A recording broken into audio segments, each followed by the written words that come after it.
नितिन गडकरी जी ने जो बातें कही हैं उस पर भारतीय जनता पार्टी के सारे नेता चुप हैं, चाहे केंद्रीय नेतृत्व हो चाहे राज्य का नेतृत्व हो। और नरेंद्र मोदी सरकार के अंग रहते हुए उन्होंने जो सवाल उठाया है उस सवाल पर जवाब देना भारतीय जनता पार्टी का कर्तव्य बनता है। और जहाँ जहाँ भारतीय जनता पार्टी बहुमत में नहीं आती है वहाँ पर एमएलएस को तोड़ करके लोकतंत्र को कमज़ोर करके कहीं ना कहीं सत्ता का खेल भारतीय जनता पार्टी के द्वारा किया जा रहा है। सत्ता और कुर्सी के लिए भारतीय जनता पार्टी के नेता सारे काम कर रहे हैं।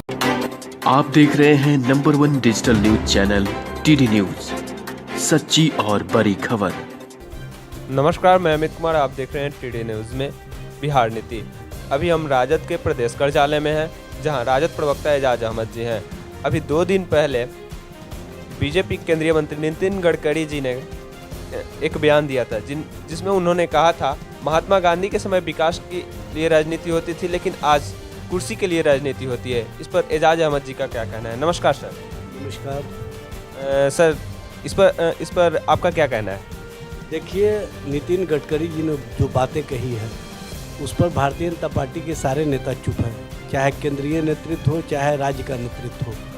हमने सवाल किया था कि भारतीय जनता पार्टी के नेता इस पर जवाब दें, क्योंकि नितिन गडकरी जी केंद्रीय मंत्री हैं और नरेंद्र मोदी सरकार के अंग हैं।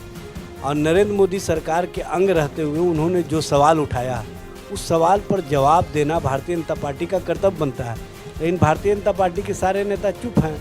इसका मतलब है कि नितिन गडकरी जी जो बात उठाए हैं, जो सवाल किए हैं, वो सवाल अपने आप में ही जवाब है कि भारतीय जनता पार्टी सत्ता और कुर्सी के लिए कुछ भी कर सकती है। तो सर, ये भी तो हो सकता है कि उन्होंने मतलब देश के सारे पार्टियों को नज़र में रख के ये बात कही हो कि पार्टी से बाहर, मतलब हर पार्टी से बाहर निकल के ही कोई समाज के लिए कुछ कर सकता है। ये भी मुद्दा हो सकता है। देखिए, उन्होंने किस संदर्भ में कहा है सबको पता है।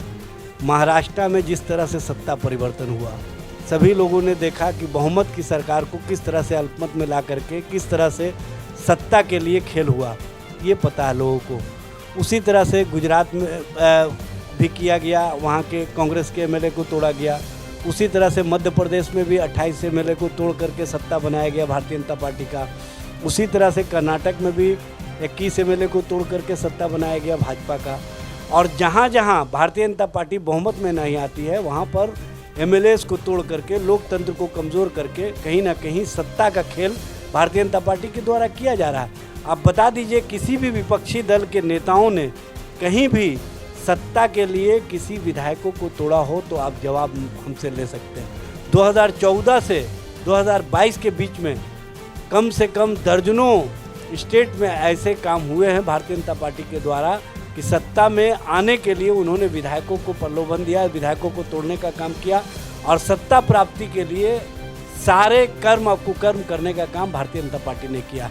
इसी संदर्भ में उन्होंने सवाल किया है कि आज विकास कहीं दिख नहीं रहा, विकास पर कहीं बातें नहीं हो रही है, सिर्फ और सिर्फ सत्ता और कुर्सी के लिए भारतीय जनता पार्टी के नेता सारे काम कर रहे हैं। मैं तो चाहूँगा कि विस्तृत रूप से आकर के वो देश की जनता के बीच में बताने का काम करें, क्योंकि उन्होंने जो बयान दिया है ये वर्तमान राजनीतिक परिवेश में उनके बयान का और महत्व बढ़ जाता है जब इस तरह के कार्य लगातार भारतीय जनता पार्टी के द्वारा या एनडीए सरकार के द्वारा किए जा रहे हैं। तो जैसा कि आपने देखा, उनके एक बयान पर एजाज अहमद जी ने बीजेपी पर निशाना साधा। धन्यवाद।